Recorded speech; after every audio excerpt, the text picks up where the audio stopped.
ulang ya. Selamat malam Bapak Ibu, Saudara-saudara, Salam. Ya, puji Tuhan. Malam hari ini kita bersyukur ya kepada Tuhan dan saya percaya bahwa tidak ada yang kebetulan. Ya, enggak ada yang kebetulan. Enggak ada yang kebetulan. Itu sebabnya kita sekarang beribadah di menara doa. Ini adalah menara doa. Anda kalau datang, Anda bersama-sama berdoa, jauh lebih rasanya itu beda dengan kalau Anda berada di rumah dan mengikutinya secara online. Beda banget. Kenapa? Karena kesiapan kita berbeda. Ya, kesiapan kita berbeda, kebersamaan kita juga berbeda ya, saudara itu. Nah, malam hari ini saya akan share bagian firman Tuhan melangkah bersama dengan Tuhan. Mari kita buka Alkitab kita dalam Yosua pasal yang pertama ayat 1 sampai ayat 11. Yosua 1 ayat 1 sampai ayat yang ke-11. Saya baca buat kita semua ya. Sesudah Musa hamba Tuhan itu mati, berfirmanlah Tuhan kepada Yosua bin Nun abdi Musa itu. Demikian, hambaku Musa telah mati, sebab itu bersiaplah sekarang, seberangilah sungai Yordan ini, engkau dan seluruh bangsa ini menuju negeri yang akan kuberikan kepada mereka, kepada orang Israel itu. Setiap tempat yang akan diinjak oleh telapak kakimu kuberikan kepada kamu seperti yang telah kujanjikan kepada Musa. Dari padang gurun dan gunung Libanon yang di sebelah sana itu sampai ke sungai besar yakni sungai Efrat, seluruh tanah orang Het sampai ke laut besar di sebelah matahari terbenam, semuanya itu akan menjadi daerahmu. Seorang pun tidak akan dapat bertahan menghadapi engkau seumur hidupmu seperti aku menyertai Musa, demikianlah aku akan menyertai engkau. Aku tidak akan membiarkan engkau dan tidak akan meninggalkan engkau. Kuatkan dan teguhkanlah hatimu sebab engkaulah yang akan memimpin bangsa ini memiliki negeri yang kujanjikan dengan bersumpah kepada nenek moyang mereka untuk diberikan kepada mereka. Hanya kuatkan dan teguhkanlah hatimu dengan sungguh-sungguh, bertindaklah hati-hati sesuai dengan seluruh hukum yang telah diperintahkan kepadamu oleh hambaku Musa. Janganlah menyimpang ke kanan atau ke kiri, supaya engkau beruntung kemanapun engkau pergi. Janganlah engkau lupa memperkatakan kitab Taurat ini, tetapi renungkanlah itu siang dan malam, supaya engkau bertindak hati-hati sesuai dengan segala yang tertulis di dalamnya. Sebab dengan demikian perjalananmu akan berhasil dan engkau akan beruntung. Bukankah telah kuperintahkan kepadamu, kuatkan dan teguhkan hatimu. Janganlah kecut dan tawar hati, sebab Tuhan Allahmu menyertai engkau kemanapun engkau pergi. Lalu Yosua memberi perintah kepada pengatur-pengatur pasukan bangsa itu, katanya, jalanilah seluruh perkemahan dan perintahkanlah kepada bangsa itu demikian. Sediakan bekalmu, sebab dalam 3 hari kamu akan menyeberang sungai Yordan ini untuk pergi menduduki negeri yang akan diberikan Tuhan Allahmu kepadamu untuk diduduki. Amin. Puji Tuhan, saudara ya. Malam hari ini kita akan renungkan bagian firman Tuhan. Saya beri judul melangkah bersama Tuhan. Melangkah bersama dengan Tuhan. Saudara, Yosua 1 ayat 1 sampai ayat yang ke-11. Bapak Ibu Saudara, sebenarnya ini kan kitab Yosua ini sering sekali awal tahun ya, mesti ada bagian firman Tuhan yang kita dengar tentang Yosua. Kenapa? Karena kitab Yosua terutama pasal 1 itu memang isinya bagus sekali untuk kita refleksikan pada saat kita mengawali tahun. Gitu ya. Nah, itu sebabnya malam hari ini saya tidak akan nyoroti pada bagian kuatkan dan teguhkan hatimu. Coba berapa orang yang sudah pernah mendengar khotbah tentang kuatkan dan teguhkan hatimu bertahun-tahun yang Bapak Ibu Saudara pernah dengar? Siapa yang lebih dari 3 kali? Oh, belum ada yang pernah ya, belum ada yang 3 kali. Lebih, ini mantuk-mantuk, semua lebih ya sebenarnya ya. Oke, jadi saya percaya hati saudara sudah kuat dan teguh ya. Oke, haleluya. Nah sekarang kita mau melangkah bersama dengan Tuhan. Ini bukan menafikan masalah hati ya, karena gini, saya berkata bahwa saya percaya Anda semua yang di sini maupun juga yang nanti lihat di YouTube melalui tayangan YouTube, Anda sudah tahu bahwa untuk mengikut Tuhan Anda harus memiliki hati yang teguh, hati yang kuat. Nah, sekarang masalahnya adalah bertahun-tahun kita toh sudah pernah mendengar khotbah ini. Bertahun-tahun juga kita tahu bahwa kita harus menguatkan hati kita, meneguhkan hati kita. Tapi bagaimana kita benar-benar bisa melangkah bersama dengan Tuhan gitu.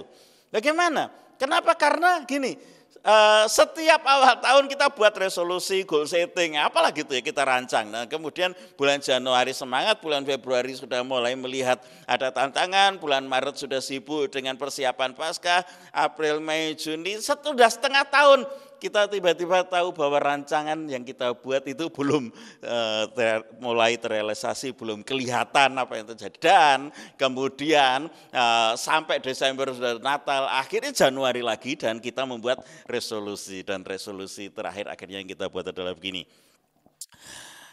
Tahun ini saya akan melaksanakan resolusi tahun lalu. Kenapa? Nggak usah buat lagi yang kemarin numpuk belum terkerjakan begitu. Nah, kenapa? Karena kamu langkah bersama dengan Tuhan. Saudara, Yosua adalah abdi Musa. Kira-kira pada saat Musa mulai memimpin bangsa Israel umur 80, Yosua kira-kira umur 40, kira-kira ya. Oke, karena kalau kita lihat Yosua kemudian Kaleb waktu ngobrol mereka ketika sudah masuk di tanah Kanaan, Kaleb pernah berkata begini, sudah 85 tahun aku ini, tapi kekuatanku masih sama seperti waktu aku berumur 40 tahun. Nah, Kaleb dan Yosua itu kan seangkatan gitu ya. Kira-kira dalam perjalanan mereka di padang gurun bersama Musa, Musa 80 tahun, mereka umur 40 tahun, dan kemudian Musa meninggal dan Yosua mulai diminta Tuhan untuk memimpin bangsa itu memasuki Kanaan. Kanaan, tempat yang dijanjikan Tuhan. Nah, saudara, gimana caranya kita melangkah bersama dengan Tuhan? Saya mengajak kita untuk cek lagi dari ayat yang kedua dan 2 sampai ayat 3. Di situ Tuhan bicara kepada Yosua, dia katakan begini, kamu mesti menyeberang, kenapa? Karena tempat yang kujanjikan itu ada di seberang. Anda harus melangkah, kamu mesti melangkah, kamu mesti memasuki Kanaan itu, ya. Kamu mesti memasuki. Nah, untuk memasuki kamu mesti tahu daerahmu, ya. Ayat yang keempat, di mana itu? Tuhan tunjukkan dari padang gurun dan gunung Lebanon yang di sebelah sana itu. Saya nggak tahu Anda menunjuk kemana. Kalau sebelah sana, kira-kira waktu itu Yosua kan mau masuk, berarti di seberang sungai Yordan gitu ya, belum menyeberang, jadi terbatas sungai, ditunjuk ke arah tanah, ya, tanah yang di depannya, dan itu ditunjuk cukup jauh karena padang gurun dan gunung Libanon yang di sebelah sana sampai ke sungai besar yaitu sungai Efrat, seluruh tanah orang Het sampai ke laut besar di sebelah matahari terbenam, semua itu menjadi daerahmu. Jadi saudara, kalau kita mau melangkah bersama dengan Tuhan, Tuhan tunjukkan supaya kita ini tahu persis apa yang akan kita kerjakan. Anda mau melangkah, Anda harus tahu apa yang akan Anda kerjakan, apa yang akan Anda capai. Tuhan bicara begini, tanah Kanaan itu bukan cuma Kanaan, ukurannya ada. Dari padang gurun sampai gunung Lebanon yang di sebelah sana, sampai tanah di sebelah sungai Efrat. Semua yang diduduki oleh orang Het, semua itu akan jadi daerahmu. Jadi Tuhan tunjukkan ulang kepada Yosua, itu loh yang yang akan kamu masuki, yang aku janjikan, itu yang akan kamu nikmati dan kamu capai. Saudara, dalam hidup kita persempit ya tahun ini. Ya, kalau 5 tahun, 10 tahun dalam hidup kita, oke, goal kita akan seperti apa? Anda mesti mendeskripsikan, dideskripsikan maksud saya. Deskripsikan, ditulis atau ditetapkan dalam hidup kita. Aku ini tahun ini mau apa? Seperti apa yang akan aku capai dalam hidup kita, saudara ya, dalam pekerjaan, dalam studi kita, termasuk dalam pelayanan kita, gitu. Jadi kita itu mau kemana, tujuannya seperti apa, mesti jelas, mesti jelas. Dalam hidup kita, saudara-saudara, saya mendorong Anda untuk memiliki tujuan-tujuan yang Anda bisa ukur pencapaiannya. Misalnya di pekerjaan, ya. Kalau di perusahaan udah pasti itu target tahun ini berapa. Gitu.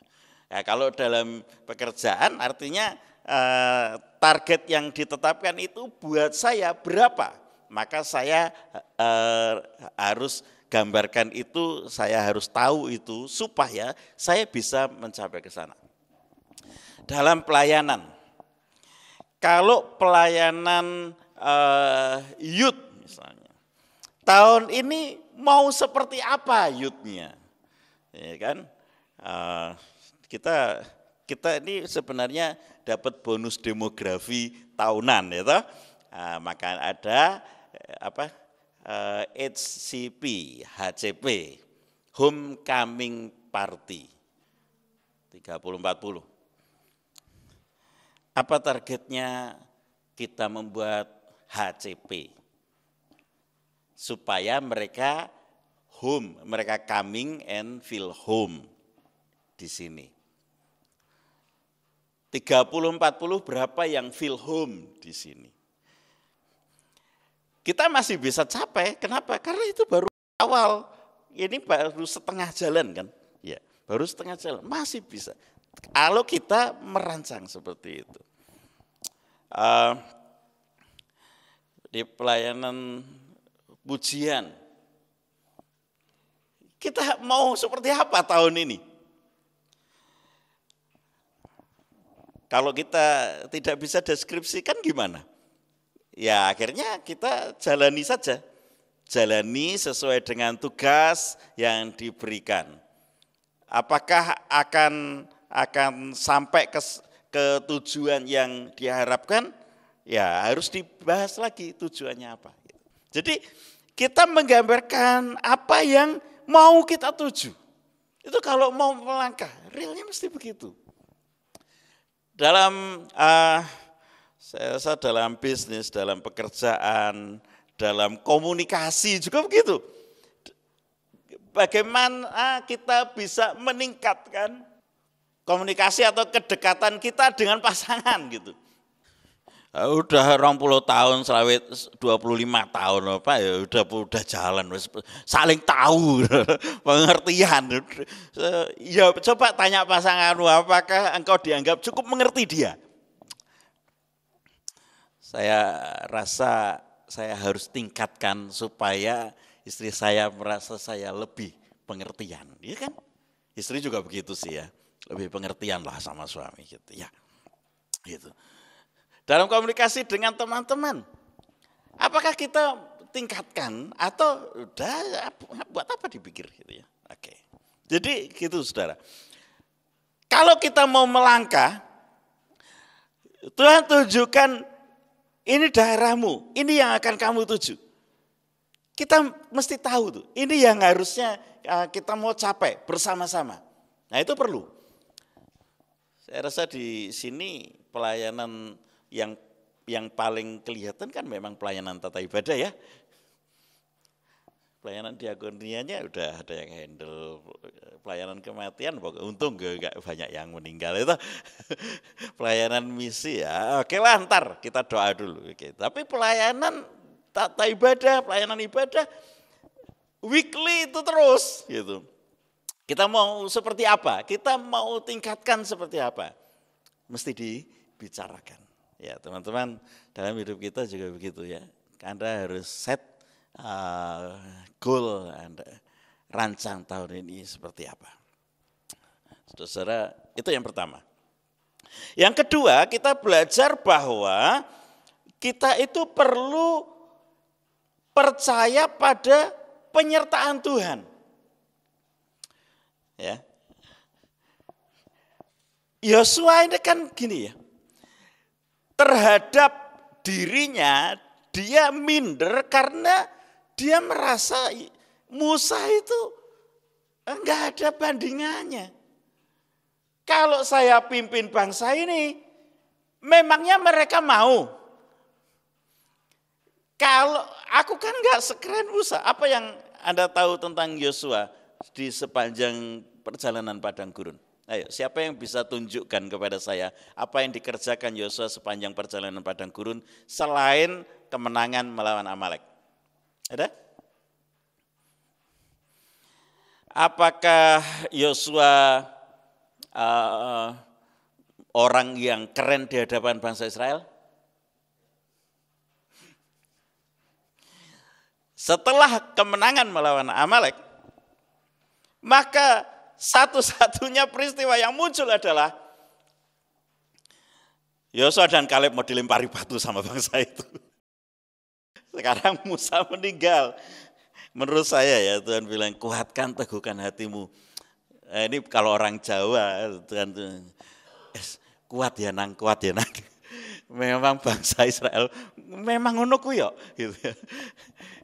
Orang-orang itu memang begitu. Kuat ya, pokoknya tetap kuat ya. Tetap jalani. Sudahlah, yang penting kamu jalani. Aku beserta dengan engkau. Saya rasa saudara pernyataan bahwa Tuhan mengatakan aku menyertai engkau. Sama seperti aku menyertai Musa, demikian juga aku menyertai engkau. Itu pernyataan paling kuat yang membuat Yosua ini akhirnya gini. Ya oke deh, oke. Oke, gitu saudara.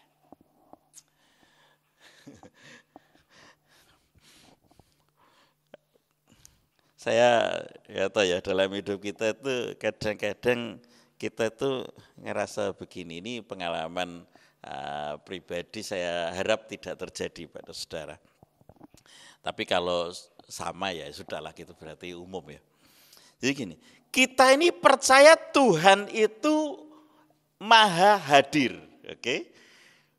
Kalau kita tahu kan percaya Tuhan maha hadir, sebenarnya benar-benar udah enggak perlu hal lain yang mempengaruhi kita untuk tidak melangkah ya kan, karena enggak perlu khawatir, Tuhan maha hadir. Bahkan tidak ada satu ruang pun yang tidak bisa terisi oleh Tuhan gitu. Kira-kira begitu kan ya, kalau maha hadir. Tapi dalam prakteknya hidup kita, seringkali kita merasa Tuhan tuh jauh banget. Gitu. Jadi yang disebut Tuhan beserta kita, Immanuel, itu nyampainya di sini.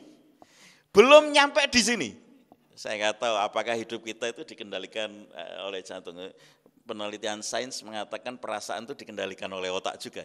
Tapi oke lah, kita buat supaya kita bisa bedain antara logika dan juga perasaan gitu ya.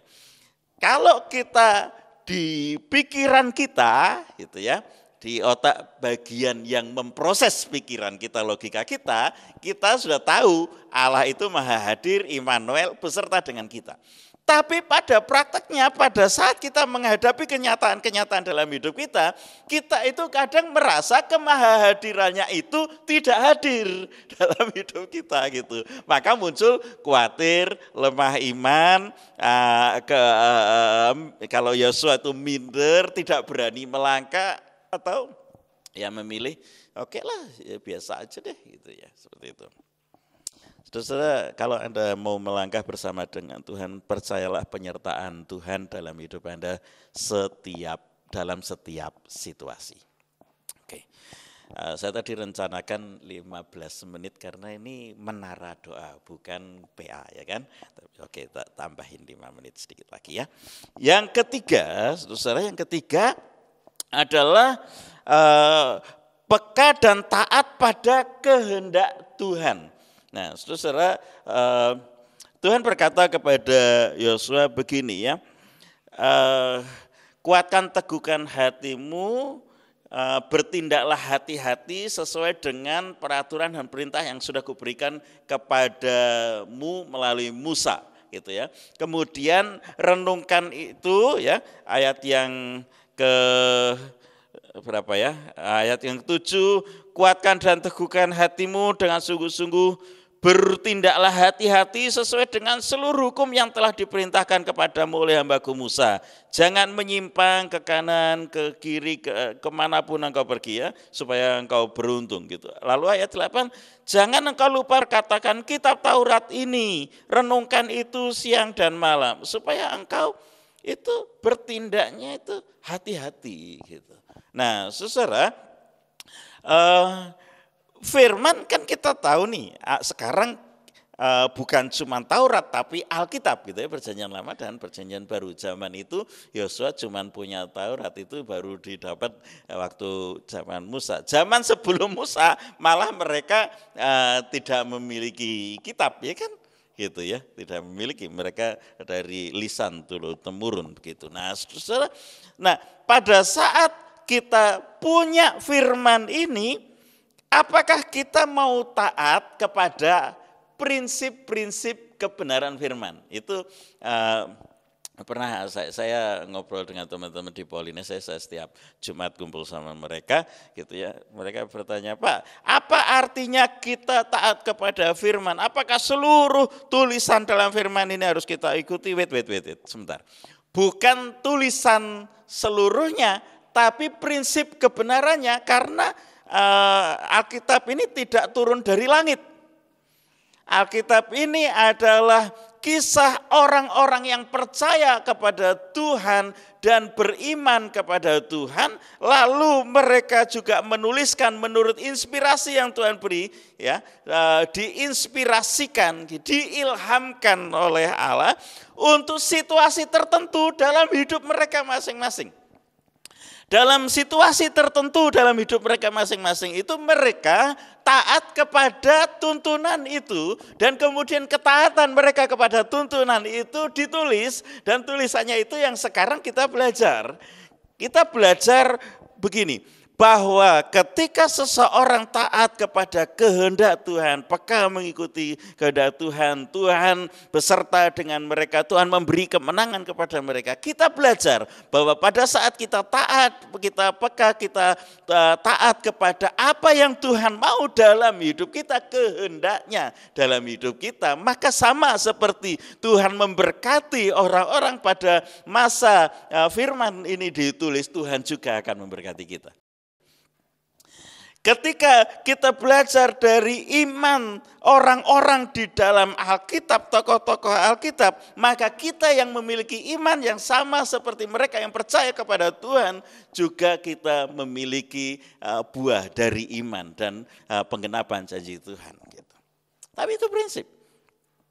Kenapa? Karena Alkitab turun dalam ruang dan waktu. Coba bayangkan ya kalau tidak begitu ya. Bagaimana kita bisa tahu surat Paulus kepada Korintus beda dengan Efesus, beda dengan Filipi, beda dengan Kolose. Ya kan? Kenapa?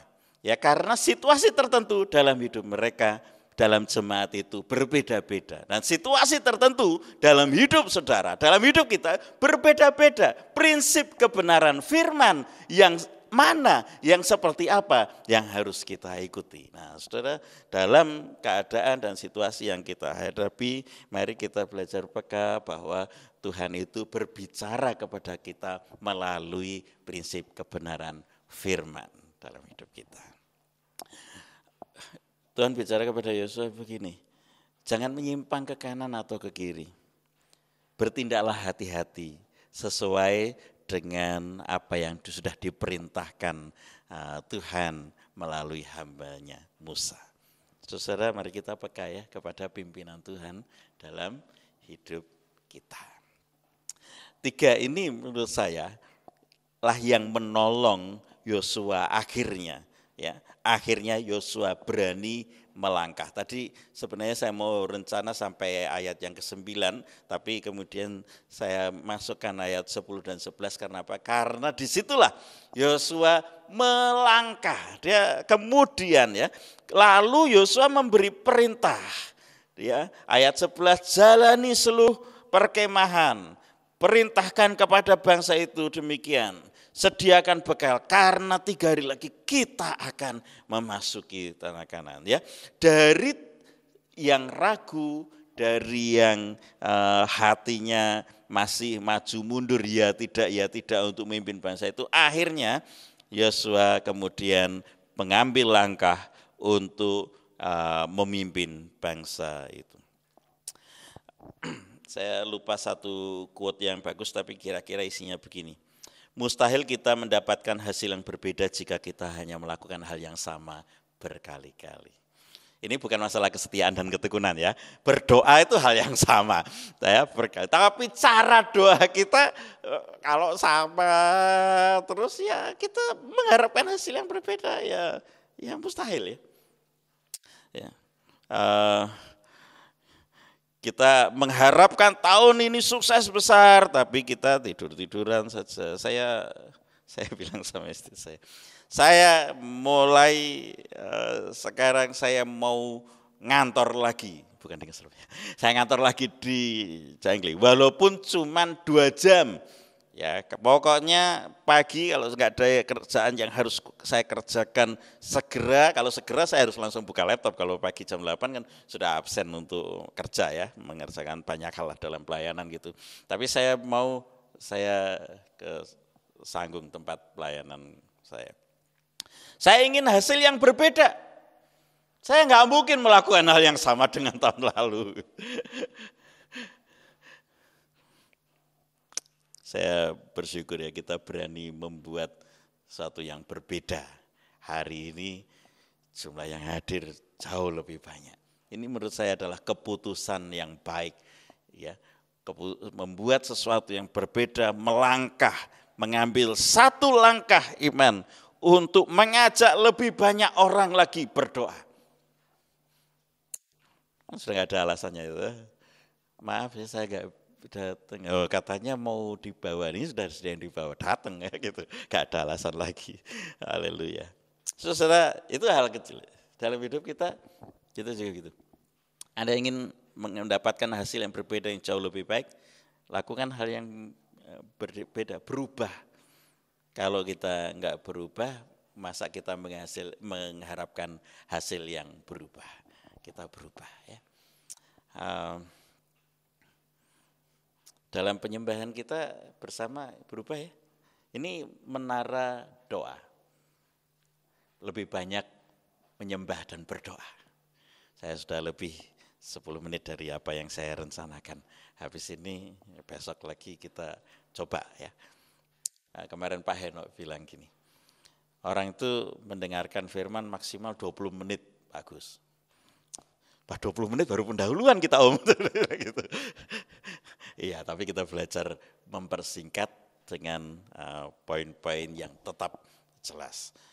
Keruson ton logon, beritakanlah firman itu. Ya, beritakan firman. Dan kita bisa atur metodenya, waktunya, supaya kita lebih kuat. Tapi Anda juga harus berubah ya. Biasanya 20 menit kuat ya, sekarang 30 menit lah. Berubahlah biar tambah kuat. Sama-sama kita berubah. Nah, saudara, jalani hidup ya dengan kekuatan yang Tuhan beri. percaya pada penyertaan Tuhan, melangkah ya, dan taat pada kehendak Tuhan dan pimpinan Tuhan, itu yang akan menolong kita untuk memiliki perubahan hasil yang kita harapkan tahun ini dalam hidup saudara, dalam gereja ini, dalam pelayanan kita bersama, apapun lah. Kalau kita menginginkan hasil yang berubah, mari kita melangkah. Yosua akhirnya melangkah. Yosua akhirnya mengambil peran sebagai pemimpin dan memberi perintah kepada bangsa itu. Kalau Anda baca seterusnya keren ya. Bangsa itu bilang gini, apapun yang engkau katakan, kami lakukan. Yosua pikirnya mungkin sebelumnya, kalau saya ngomong gini jangan-jangan mereka enggak mau. Musa aja mereka tentang terus. Tapi pada saat dia ngomong, jalan kita siapkan 3 kali, siapkan perbekalan, kita akan memasuki tanah Kanaan itu. Bangsa itu berkata, apapun yang kau katakan, kami akan lakukan. Hari ini mari belajar untuk melangkah bersama Tuhan. Ya, jangan terpengaruh masa lalu lagi. Ya, yang lalu sudah berlalu kok, ya kan? 2022 kenangan. Menurut saya kenangan manis lah ya, kenangan yang baik. Kalau ada kenangan yang kurang baik, ya itu udah lewat. Ya sudah lewat. 2023 kita maju bersama, melangkah bersama dengan Tuhan.